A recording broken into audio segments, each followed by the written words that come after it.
O governo teme um rombo gigante no INSS com o reembolso às vítimas do golpe, né, sobre o qual estamos falando já há algumas semanas, e busca uma blindagem judicial. Bom, acho que o rombo gigante está dado, né, Mônica? Mesmo que o valor integral seja pago, e talvez o rombo seja muito maior que esse, a gente não sabe a questão do consignado, por exemplo, mas parece que a tragédia já está dada, né? Bom dia para você. Pois é, Megali, parece, né? Quer dizer, ainda ninguém sabe ao certo, Megali, o tamanho desse rombo, né? A Polícia Federal falou em 6 bilhões, autoridades do governo dizem, outras autoridades do governo dizem que ainda é preciso ver melhor o que desses 6 bilhões foram descontos de fato fraudulentos e o que foram descontos regulares, para chegar ao tamanho do buraco, né? Mas o governo teme que esse anúncio de que ele vai reembolsar as vítimas do INSS gere uma corrida aos guichês virtuais do órgão, que vai gerar, obviamente, né? E tenta encontrar uma fórmula de, por um lado, fazer esses pagamentos de forma rápida, porque foi um compromisso que o governo assumiu, né, Megali? O governo falou o seguinte: nós vamos pegar a demanda, vamos apresentar para a entidade vai ter que provar para a gente que aquilo estava correto, se não estava correto, a entidade reembolsa, se não reembolsar, o governo assume. Então você já viu que vai acabar acontecendo na prática, né? O governo vai acabar assumindo isso numa proporção muito grande, mas o governo tenta encontrar uma fórmula de também blindar o INSS desse rombo, né? Especialmente para que pessoas que recebam o dinheiro, né, depois não acionem de novo o INSS na justiça, gerando aí, além de um segundo pagamento, eventualmente, uma despesa para a defesa do INSS em ações judiciais. Megali, olha o tamanho da complicação. Né? E o que me revelaram essas pessoas? Que o governo vai tentar buscar o amparo da justiça para evitar esse rombo. De que forma? Quer dizer, o governo está desenhando uma proposta, Megali, para que a pessoa que seja reembolsada assine um acordo judicial, né, e renunciem à possibilidade de, no futuro, acionar a justiça contra o órgão. Ou seja, eu, Mônica, fui lesada, vou ao INSS, o INSS me paga, mas eu me comprometo a não fazer uma ação por danos morais, não fazer uma ação falando que o valor não era aquele. Se eu aceitei o valor, se eu assinei, se eu reconheci que aquilo é o correto, eu renuncio a qualquer ação judicial contra o órgão. Quer dizer, a ideia é dar segurança tanto às vítimas, que vão receber esse recurso rapidamente, ou relativamente rápido, né?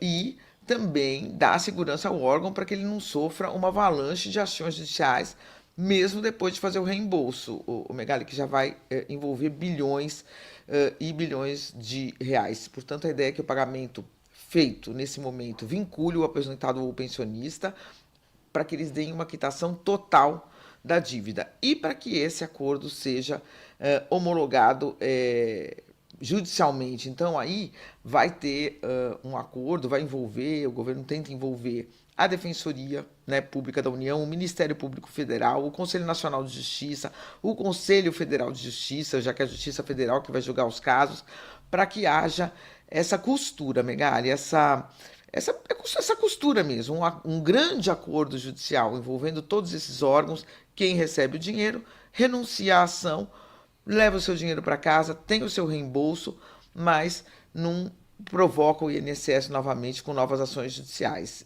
Megali, então, a AGU e o INSS vão apresentar ao sistema de justiça esse plano de ressarcimento, que eles chamam de plano de ressarcimento excepcional, né, que está sendo implantado pelo governo, para poder fazer, amarrar todas essas pontas, Megali. Você vê que não é um assunto fácil de ser resolvido, não é isso? Eu tenho ouvido entrevistas, Mônica. Bom, primeiro tem os 6 bilhões, né? Por isso que eu falei do valor integral. O valor integral parece que eu tô falando do maior valor, não, mas é o menor, é o piso. Porque aí tem a possibilidade de uma ação por dano moral, né? E a possibilidade de uma ação até criminal, individual, por parte das pessoas que foram lesadas. E Sim. aí, isso a gente partindo do princípio de que no consignado tá tudo certo, não tem nada acontecendo, ali foi tudo limpinho, e é difícil acreditar, né? Porque é muito mais fácil você desviar dinheiro de um aposentado utilizando um empréstimo consignado do que o contra-cheque. Ô, Mônica, eu sou um cara bem fácil de lesar nesses negócios de banco. Se o meu banco estiver desviando 100, R$ 200 da minha conta faz 20 anos, eu não teria percebido.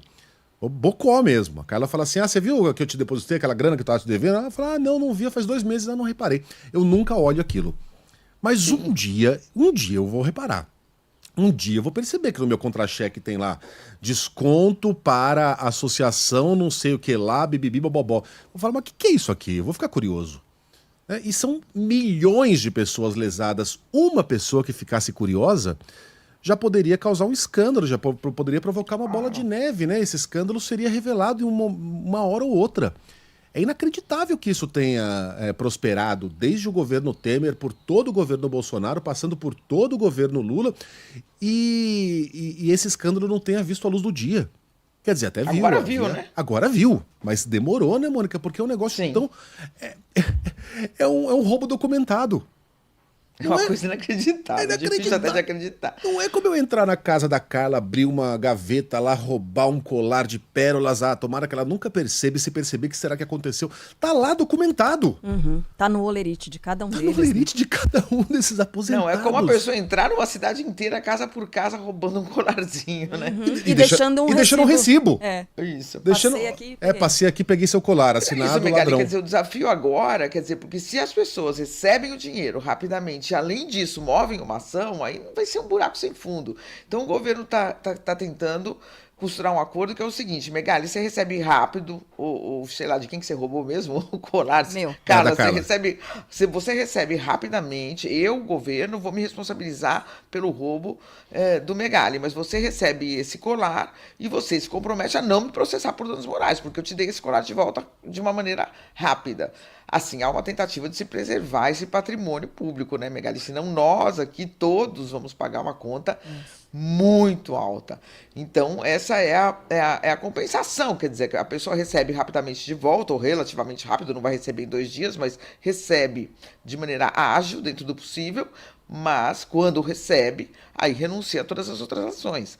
Porque aí você faz algo que possa, quer dizer, o INSS vai pagar o preço da sua, vamos dizer, no mínimo, né, do seu desleixo no trato com a coisa pública, vai devolver um dinheiro que não é ele que tem que devolver, porque quem descontou foram as associações e sindicatos, mas, em compensação, olha, você, tudo bem, já te devolvi, você não me processa, porque ainda o INSS, Megali, vai ter que buscar todo esse dinheiro que ele está pagando nas agências, das associações, né? Então ele já vai ter uma despesa gigantesca judicial para fazer esses processos.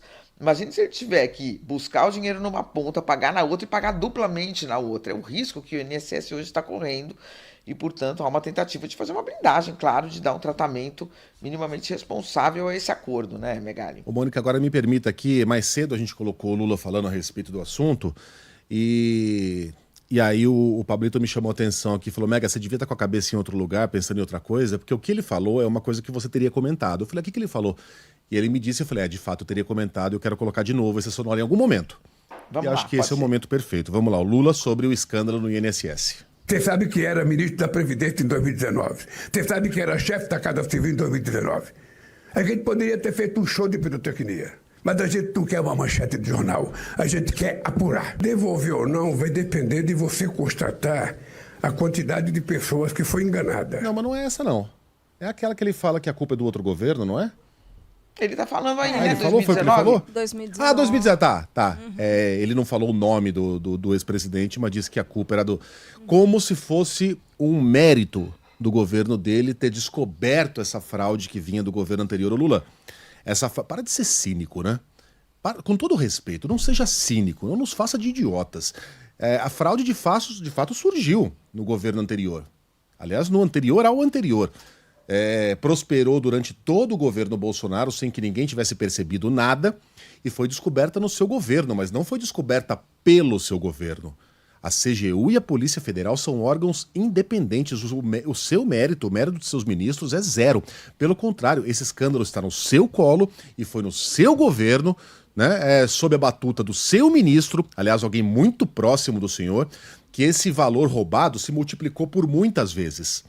Para mim não tem ladrão bonzinho. Quem rouba pouco é porque não conseguiu roubar muito. Então o que esse escândalo mostra é que o PT foi mais competente ou o PDT, o governo atual, foi mais competente como ladrão do que o governo anterior. Mas ladrões são todos. E não há nenhum mérito do governo Lula de ter encerrado esse assunto, porque quem o encerrou foi a CGU e a Polícia Federal. Para com esse papo. Tá todo mundo aí enlameado. Tá todo mundo cheio de batom na cueca, como o Boechat gostaria de dizer. Tá? Não tem ninguém aí é herói. Tá? E foi no seu governo que esse escândalo tomou proporções inacreditáveis, mesmo em comparação à roubalheira do governo anterior. Não é que esse papo, não. Tem ouvinte perguntando aqui se haverá prisões. 6 pessoas Já foram houve, presas, né? Ah, mas é pouco, né? A Polícia Federal cumpriu 6 mandados de prisão nessa operação. Mas a saber, né? Acompanhando a saber. Mas a gente pode ser preso. Eu queria fazer umas observações, se eu posso, se eu puder. Pois não, Mônica. Ô Megali, eu acho que você toca num ponto importante aí, e eu queria dar aqui a minha informação, vamos dizer assim, porque a CGU, ela é um órgão, sim, do governo, não de Estado. Ela é um órgão que controla os atos do governo. Porém, você está tendo no governo hoje uma coisa meio inacreditável. Quer dizer, você teve um braço, que foi o Ministério da Previdência, como disse você, o Lupe, pessoa próxima, inclusive, do presidente, que deixou a coisa correr solta, aparentemente, né? Tudo vai ser apurado, mas aparentemente tanto que foi demitido. Então você tem, de fato, um pedaço do governo que deixou a coisa se multiplicar e o governo tem que ser responsabilizado, sim, por isso. E você tem um braço do governo, que é a CGU, que fez a investigação, né? E mandou para a Polícia Federal, que aí sim é um órgão de Estado, e fez a investigação mesmo, né? Mandou prender, descobriu criminalmente o que estava ocorrendo. Só que aí você tem um ministro, que é o Rui Costa, da Casa Civil, o Megali, que começa a falar mal do ministro da CGU, que foi quem descobriu, entendeu, o Megali? Quer dizer, além desse ministro ter descoberto ali e que poderia ser um trunfo do governo, vamos dizer assim, ele começa a ser bombardeado. Você não acha isso curioso, Megali? Eu acho tudo muito curioso. E, de fato, a CGU é um órgão de governo, mas é um órgão que trabalha com independência. Sim. Precisa você tem de toda a independência. razão, mas é um órgão de governo. Quer dizer, o governo ainda poderia falar, olha, eu descobri, porque a CGU é governo. Porém, a parte do governo que descobriu começa a ser bombardeada pelo Palácio do Planalto. Ah, porque não avisou o Lula, porque deveria ter avisado o Lula, porque não entrou na sala do Lula. Tudo bem, até poderia ter avisado o Lula mesmo, mas é a hora de fazer esse bombardeio, Megali? Aí todo mundo tentou se proteger ali. O ministro não quis demitir o presidente do INSS, o presidente da República não quis demitir o ministro, né? Ficou todo mundo segurando ali até a hora que a coisa tornou-se insustentável, né? Então, não foi uma boa maneira, a maneira com a qual o governo tratou esse escândalo. E o braço do governo que tocou isso adiante, que deixou que isso prosperasse, teve uma atuação lamentável, para dizer o mínimo. Aliás, lamentável seria apenas algo a se lamentar. Criminosa, né? Algo a se combater.